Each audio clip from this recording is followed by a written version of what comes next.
بسم اللہ الرحمن الرحیم۔ میری طرف سے دنیا داری چینل دیکھنے والوں کو خوش آمدید۔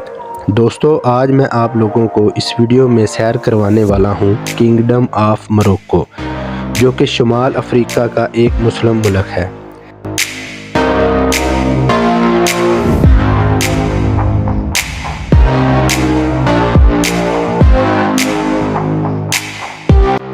جس میں مسلمانوں کی تعداد 99% ہے اور مسلمانوں کی اکثریت سنی فرقے امام شافعی کے پیروکار ہیں۔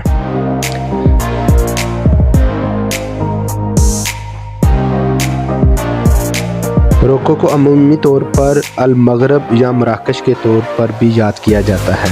مراکش کے مغرب جانب الجزائر یعنی کہ الجیریا، شمال کی جانب سمندری حدود اسپین سے ملتی ہے، جبکہ اس کے جنوب کی جانب 50 سالوں سے متنازع علاقہ مغربی صحارا واقع ہے، جو کہ مغربی صحارا کے بیشتر حصے پر مراکش کا قبضہ ہے۔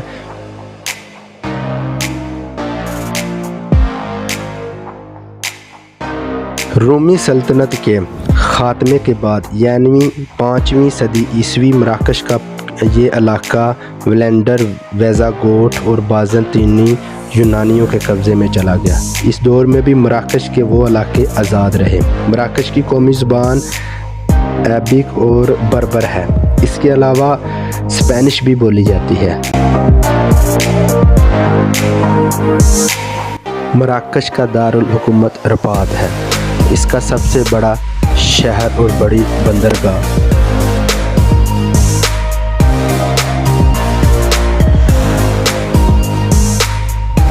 صوبوں کی کل تعداد 61 ہے۔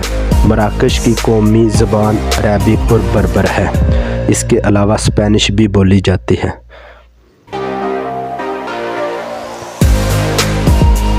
مراکش کا نظام حکومت آئینی ملکیت ہے۔ موجودہ بادشاہ کا نام محمد السادس ہے اور موجودہ وزیر اعظم صدیق عثمانی ہے۔ مراکش نے 7 اپریل 1956 کو اسپین سے آزادی حاصل کی اور اسی سال فرانس سے بھی آزادی حاصل کی۔ مراکش کا کل رقبہ 7,10,850 مربع کلومیٹر ہے، یعنی 2,74,760 مربع میل۔ رقبے کے لحاظ سے دنیا کا 57واں بڑا ملک ہے۔ روایتی طور پر بھی دنیا میں محبت کی علامت سمجھا جاتا ہے۔ عمومی طور پر دل کو دنیا میں محبت کی علامت سمجھا جاتا ہے، لیکن مراکش میں جگر کو محبت کی علامت سمجھا جاتا ہے۔ مراکش کی پہلی خاتون تھی جنہوں نے اولمپک میں دوڑ کی ریس میں گولڈ میڈل حاصل کیا تھا۔ اس کی بلند ترین چوٹی جبل توکل ہے، جس کی اونچائی 4,167 میٹر بلند ہے۔ مراکش میں اوسط عمر 71 سال ہے۔ ویورز، جیسے ہمارے ہاں اٹالین اور چائنیز کھانے مشہور ہیں، اسی طرح موروکو ڈشز دنیا بھر میں مشہور ہیں، جو زعفران اور زیتون میں بنائی جاتی ہیں، اور سب سے خاص اور مہنگی ترین ڈشز لیما کی ہوتی ہیں۔ دنیا کا سب سے بڑا صحرا صحارا کا بہت سا رقبہ بھی مراکش میں واقع ہے۔ اس صحرا میں آبادی نہ ہونے کے برابر ہے۔ مراکش کی کل آبادی 3,62,87,439 افراد پر مشتمل ہے، جو دنیا میں آبادی کے لحاظ سے 40واں بڑا ملک شمار ہوتا ہے۔ جبراٹر اور مراکش کے درمیان صرف 15 میل کا فاصلہ ہے، یعنی براعظم افریقہ اور یورپ کو دوربین سے دیکھا جا سکتا ہے۔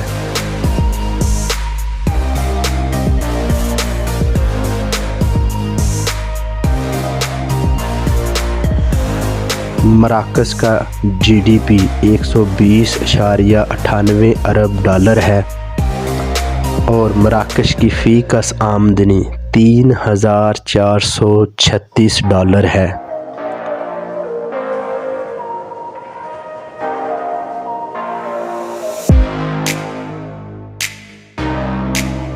مراکش کی ایکسپورٹ 25 ارب ڈالر ہے۔ مراکش افریقہ کی 5ویں مضبوط ترین معیشت ہے۔ چند سال پہلے یہ پہلے نمبر پر شمار ہوتی تھی۔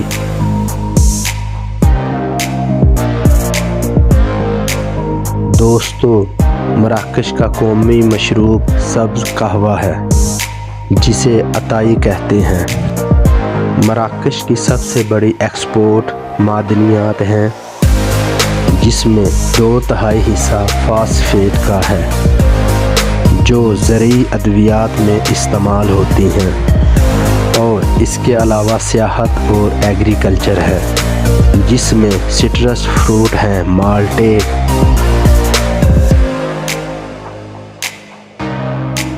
ٹماٹر اور چمڑا معیشت میں کلیدی حیثیت رکھتے ہیں۔ مراکش کولے ونٹربائن سولر سسٹم سے بجلی بناتا ہے، کیونکہ مراکش کو بجلی دوسرے ممالک سے امپورٹ کرنی پڑتی ہے۔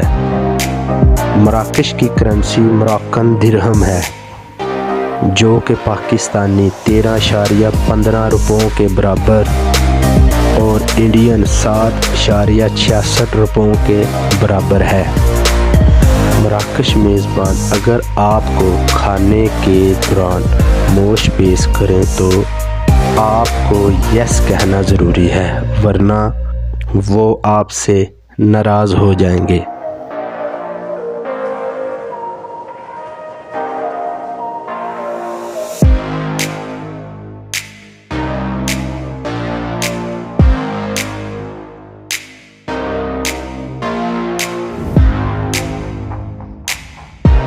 مراکش کی آدھے سے زیادہ آبادی شہروں میں آباد ہے۔ مرد اپنے دوستوں کو کیفے میں ملتے ہیں۔ ملک میں ہر شخص فٹ بال کا دیوانہ نظر آئے گا، کیونکہ مراکش کا قومی کھیل فٹ بال ہے اور اسے مراکش میں کورا کہا جاتا ہے۔ ویورز، یاد رہے، اس ورلڈ کپ میں جو سب سے زیادہ آن لائن فٹ بال کے میچز دیکھے گئے ہیں وہ مراکش میں دیکھے گئے ہیں۔ فٹ بال کے علاوہ کک باکسنگ بھی بہت مقبول ہے۔ عورتیں اپنے بچوں کی نگہداشت کرتی ہیں۔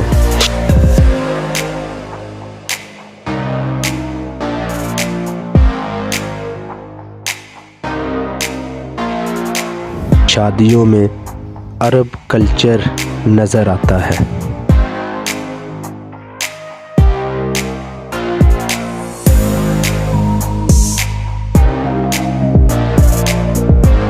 اور خوبصورتی ان پر ختم ہے۔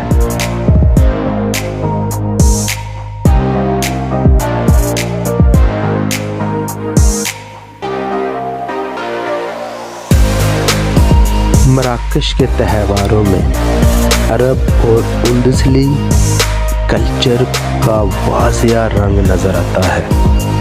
مراکش میں آپ کو منکی ڈانس بھی دیکھنے کو مل سکتا ہے، اس کے لیے وہ آپ سے چارج کریں گے۔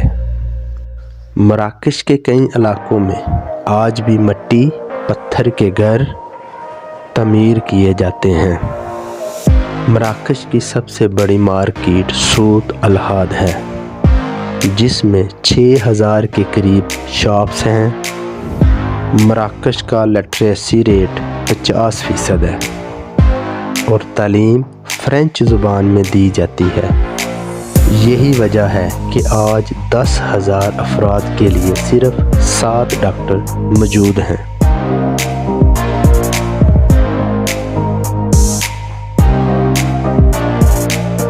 ٹائم کے لحاظ سے مراکش پاکستان سے 4 اور انڈیا سے 4.5 گھنٹے پیچھے ہے۔ مراکش کا کالنگ کوڈ +212 ہے۔ مراکش کے جنوبی حصے میں بہت زیادہ گرمی پڑتی ہے۔ مراکش میں ٹورزم بڑی انڈسٹری ہے۔ سالانہ 10 لاکھ سیاح مراکش کا وزٹ کرتے ہیں، جن میں 2 لاکھ کے قریب سیاح فرانس اور اسپین سے آتے ہیں۔ اگر مراکش کی تاریخ پر نظر دوڑائی جائے تو مراکش 1000 سال قبل مسیح میں آباد ہوا۔ قدیم دور میں یہ مارتانیہ کہلاتا تھا۔ یاد رہے کہ مارتینیا نام کا ملک بھی مراکش کے قریب واقع ہے۔ مراکش عظیم رومی سلطنت کا حصہ رہا۔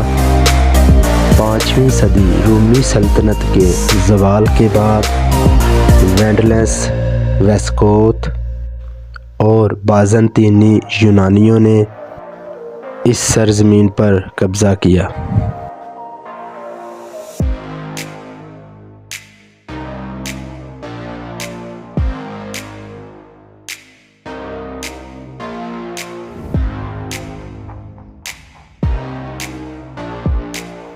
ظہور اسلام کے بعد 7ویں صدی میں عرب افواج شمالی افریقہ کو فتح کرتے ہوئے مراکش پہنچے۔ اس فتح کے بعد مراکش میں اسلامی ثقافت اپنے عروج پر پہنچی اور مقامی بربر آبادی کی اکثریت نے اسلام قبول کر لیا۔ ویورز، یاد رہے بربر ہی وہ لوگ تھے جنہوں نے 710 عیسوی میں طارق بن زیاد کی میت جبل طارق، جسے آج برالٹر کہا جاتا ہے، کو فتح کیا۔ اس فتح کے 15ویں صدی میں عیسائیوں کے مظالم سے تنگ آ کر اسپین کے مسلمان مراکش آ گئے۔ اسپینیوں نے مسلم کمیونٹی کی ہر نشانی کو ختم کرنے کے لیے اندلس کا ہر کتب خانہ تباہ کر دیا، جس کے باعث ہزاروں انمول کتابیں ضائع ہو گئیں۔ مراکش پہلا ملک ہے جس نے 1757 میں امریکہ کو بطور آزاد ملک تصور کیا۔ مراکش کبھی فرانس کبھی اسپین کے زیر نگرانی بھی رہا۔ دوستو، مراکش کی آزادی میں پاکستان کا کیا کردار تھا؟ 1952 میں اقوام متحدہ کے اجلاس کے موقع پر مراکش کے نمائندے احمد عبدالسلام کو فرانس نے یہ کہہ کر بولنے سے روک دیا کہ یہ ہماری کالونی ہے، جس کے لاسٹ میں پاکستانی وزیر خارجہ نے فرانس کے ہتک سلوک دیکھا تو احمد کو پاکستان کی شہریت کی آفر کی اور رات کے نیو یارک میں قائم پاکستان کے سفارت خانے سے احمد بالفرض کو پاکستانی پاسپورٹ جاری کیا۔ اس طرح اگلے روز احمد بالفرض نے پاکستانی چیئر سے اقوام متحدہ سے خطاب کر کے مراکش کی فرانس سے آزادی کے حق میں آواز بلند کی اور بالآخر فرانس کے تسلسل سے آزاد ہوا۔ اس لیے مراکش کے لوگ آج بھی پاکستان کے اس احسان کو نہیں بھولتے۔ ویورز، مراکش میں ٹیکسیاں شاندار ہیں، لیکن ٹیکسی میں بیٹھنے سے پہلے ان کا نام اور کرایہ پوچھ لیں، ورنہ آپ کو اور آپ کی جیب کو بہت زبردست جھٹکا لگ سکتا ہے۔ سرخ دیواروں، سرخ رنگ کی بلڈنگ کا مطلب ہے غیر ملکیوں کے لیے خاص جگہ جہاں ہر وقت سیاحوں کا رش رہتا ہے۔ دوستو، یہاں میں آپ کو بتاتا چلوں 1950 میں بنائی گئی ہالی ووڈ فلم بلیک روز میں جن 2 انسانی کو پھانسی دی گئی تھی وہ بالکل اصلی تھی۔ وہ مراکش کے غریب چرواہے تھے جنہیں فرانس ہدایت کار کو خوش کرنے کے لیے اصلی پھانسی پر لٹکا دیا گیا۔ یہ لوگ آج مہذب کہلاتے ہیں۔ ویورز، امید کرتا ہوں آپ کو یہ ویڈیو بہت پسند آئی ہوگی، اور میری آپ سے گزارش ہے کہ میرے چینل کو سبسکرائب کریں اور بیل آئیکن کو ضرور پریس کریں۔ انشاءاللہ بہت جلد آپ کو ایک اچھی سی ویڈیو کے ساتھ دوبارہ ملیں گے۔ پاکستان زندہ باد۔